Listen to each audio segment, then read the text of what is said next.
آج مسلمانوں کو ان کے دین سے پھیرنے کے لیے، ان کے عقائد ان کے دل سے ختم کرنے کے لیے بہت محنتیں ہو رہی ہیں۔ ہم پہلے یہ سوچتے تھے کہ مسلمانوں کو اعمال، دینی اعمال نہیں کرنے دے رہے ہیں اور ان پر رکاوٹ ڈال رہے ہیں، نماز پڑھنے نہیں دے رہے یا دوسرے اعمال کرنے نہیں دے رہے۔ ہم یہ سوچتے تھے میرے مسلمان بھائیوں، آج اتنا ہی نہیں ہو رہا ہے کہ آپ کو اعمال سے روکا جا رہا ہو، بلکہ اس سے بھی خطرناک ہو رہا ہے۔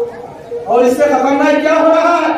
اس سے خطرناک ہو ہی رہا ہے کہ آپ کا ایمان چھیننے کی کوشش کی جا رہی ہے، مسلمانوں کا ایمان چھیننے کی کوشش کی جا رہی ہے، مسلمانوں کا ایمان لینے کی کوشش کی جا رہی ہے، مسلمانوں کے عقائد مٹانے کی کوشش کی جا رہی ہے۔ ہم تو اب تک اعمال پر زیادہ محنت کرتے تھے اور آئندہ بھی کرتے رہیں گے، لیکن میرے مسلمان بھائیوں، آج اعمال سے زیادہ ہمیں اپنے ایمان کی فکر ہو رہی ہے۔ ایمان بچانا مشکل ہو رہا ہے، عقائد کو بچانا مشکل ہو رہا ہے۔ آج ہمارے ساتھ جو برتاؤ کیا جا رہا ہے، یہ وہ برتاؤ ہے جو پہلے کیا جاتا تھا۔ میرے مسلمان بھائیوں، آپ کو معلوم ہے جب ہندوستان میں انگریز آیا اور انگریز نے ہندوستان میں اپنی حکومت قائم کی، تو اس وقت انگریز اپنے پادریوں کو بھی لے آئے، اپنے مبلغوں کو بھی لے آئے، اور ان کے جو مذہبی رہنما تھے ان سب کو لے آئے، اور ان پادریوں نے مسلمانوں کے بستیوں میں جا کر محنت شروع کی، مسلمانوں کے گاؤں میں جا کر محنت شروع کی، مسلمانوں کی بستیوں میں جا کر محنت شروع کی، اور مسلمانوں کے دیہات میں جا کر بھی محنت شروع کی۔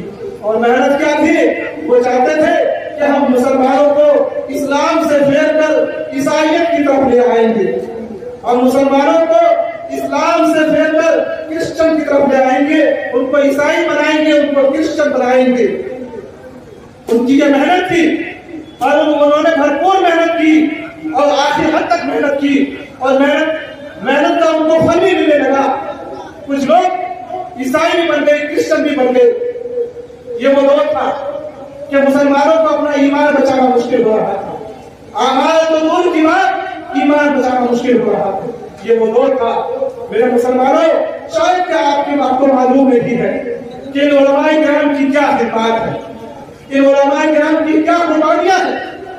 انہوں نے مسلمانوں کے ایمان کی حفاظت کے لیے، مسلمانوں کے عقائد کی حفاظت کے لیے، مسلمانوں کی جان و مال کی حفاظت کے لیے کیسی کیسی قربانیاں دی۔ جب یہ فتنہ چل رہا تھا کہ مسلمانوں کو کرسچن بنایا جا رہا تھا، تو اس وقت ہمارے علماء کرام نے ان کی تردید میں جان توڑ محنت کی۔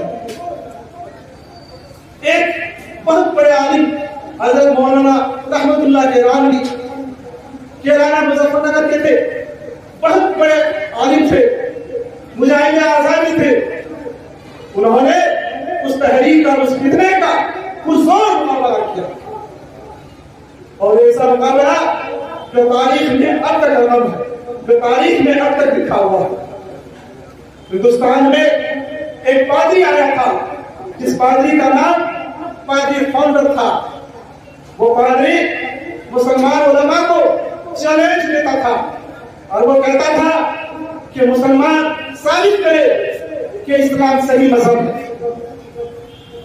چنانچہ ہمارے علماء کرام ان سے مقابلہ، ان سے مناظرہ کرتے رہے، اور ان میں سارے فہرست حضرت مولانا رحمت اللہ کیرانوی رحمۃ اللہ علیہ کا نام تھا۔ انہوں نے ایسی محنت کی کہ پادری فاؤنڈر کو ہندوستان چھوڑ کر جانا پڑا۔ جہاں بھی گیا، ترکی بھی گیا، تو وہاں حضرت نے ان کا مقابلہ کیا۔ میرے مسلمان بھائیوں، یہ ہمارے علماء کرام کی خدمت ہے۔ ایک شدید تحریک جن کو آریہ سماج تحریک کہا جاتا ہے، یہ تحریک بھی چلی تھی کہ جس میں مسلمانوں کو ہندو بنایا جا رہا تھا، ہندو کرن کیا جا رہا تھا۔ اس تحریک کو شدید تحریک کہتے ہیں، اور اس تحریک کے ذریعے مسلمانوں کے ایمان کو لوٹا جا رہا تھا، مسلمانوں کو اسلام سے پھیرا جا رہا تھا۔ یہ وہ تحریک تھی اور یہ چھوٹی موٹی تحریک نہیں تھی، بہت بڑی تحریک تھی، بہت بڑا فتنہ تھا۔ میرے مسلمان بھائیوں، اس فتنے کا مقابلہ کرنے والے بھی، اس فتنے کا مقابلہ کرنے والے بھی ہمارے علماء کرام ہیں، خاص طور پر علماء دیوبند، حضرت مولانا قاسم نانوتوی رحمۃ اللہ علیہ کی ذات گرامی، جنہوں نے ہر طریقے سے ان کا مقابلہ کیا، ان کا مناظرہ کیا اور اس فتنے کو ختم کیا، مسلمانوں کے ایمان کی، مسلمانوں کے عقائد کی حفاظت کی۔ یہ اس وقت سے علماء کرام مسلمانوں کے ایمان کی اور ان کے عقائد کی حفاظت کرتے آ رہے ہیں، اور آج بھی ایسے فتنے ابھر رہے ہیں۔ ایک فتنہ جو مشہور فتنہ ہے اور اس فتنے کو پیدا کرنے والا وہ انگریز ہی تھا۔ اس فتنے کو قادیانیت کا فتنہ کہتے ہیں، قادیانیت کا فتنہ، اور اس فتنے کو اجاگر کرنے والا اور اس فتنے کو پیدا کرنے والا وہ انگریز ہی تھا۔ غلام احمد قادیانی جو پنجاب کا رہنے والا تھا، گرداسپور ضلع کا رہنے والا تھا، انگریز نے ان کو کھڑا کیا۔ چنانچہ انہوں نے اپنے آپ کو نبی کہا اور یہ کہا کہ میں نبی ہوں جو آپ صلی اللہ علیہ وسلم کے بعد آیا ہوں، نبی ہونے کا دعویٰ کیا۔ میرے مسلمان بھائیوں، یہ فتنہ بہت بڑا فتنہ تھا، یہ چھوٹا فتنہ نہیں۔ ایک وہ فتنہ ہوتا ہے جو کفر کا فتنہ ہوتا ہے، جو شرک کا فتنہ ہوتا ہے، وہ اتنا بڑا فتنہ نہیں ہوتا، لیکن یہ قادیانیت کا فتنہ یہ ان تمام فتنوں سے سب سے بڑا فتنہ تھا۔ اور یہ کیوں ہے؟ یہ اس لیے ہے کہ قادیانی بھی کہتے ہیں کہ ہم مسلمان ہیں، ہم تو مسلمان ہیں، وہ بھی اپنے آپ کو مسلمان کہتے ہیں، اور مسلمانوں جیسے ان کی وضاحت، مسلمانوں جیسے ان کے رہن سہن اور کچھ اعمال بھی ان کے مسلمانوں جیسے ہیں۔ تو میرے مسلمان بھائیوں، کہ ایسا فتنہ ہے کہ جس میں اچھے فستے تھے اور پھنسے بھی ہیں، بہت سے مسلمان اس فتنے کے شکار ہو گئے، قادیانی ہو گئے۔ لیکن میرے مسلمان بھائیوں، اس فتنہ کا بھی مقابلہ ہمارے علماء کرام نے کیا اور علماء دیوبند نے کیا، بڑھ چڑھ کر حصہ کیا۔ حضرت شاہ عطا اللہ بخاری رحمہ اللہ بہت بڑے مناظر تھے، ان کا قادیانی سے مناظرہ ہوتا تھا، بارہ ان کو چیلنج دیتے تھے اور ہر طریقے سے ان کا مقابلہ کرتے تھے۔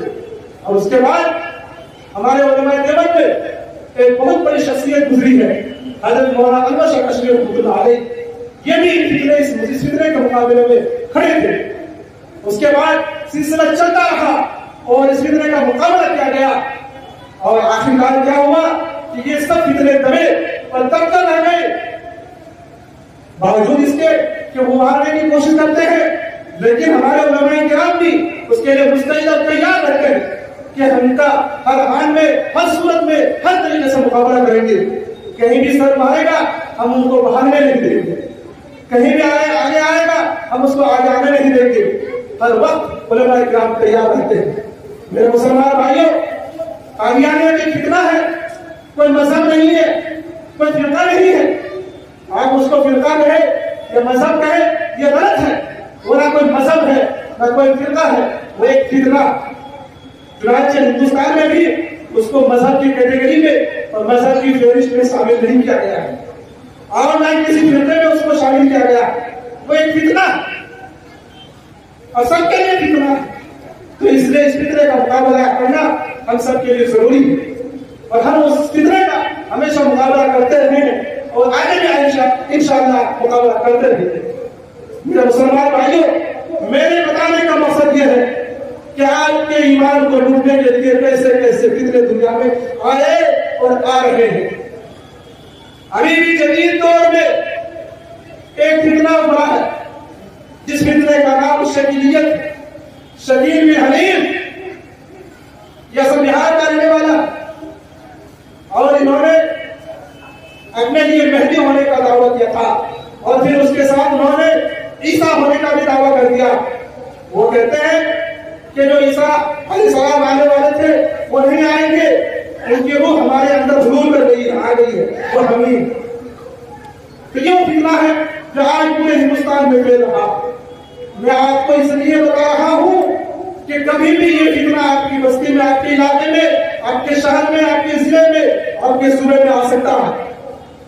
تو اس لیے پہلے آپ چوکنا ہو جائیے، پہلے آپ ہوشیار ہو جائے کہ جب بھی وہ فتنہ آئے گا تو ہم اس فتنے سے دور رہیں گے، اس فتنے کا مقابلہ کریں گے، اب اس فتنے کا شکار نہیں ہوں گے اور نہ ہی اپنی اولاد میں سے کسی کو اس فتنے کا شکار ہونے دیں گے۔ میرے مسلمان بھائیوں، میں آپ کو اس لیے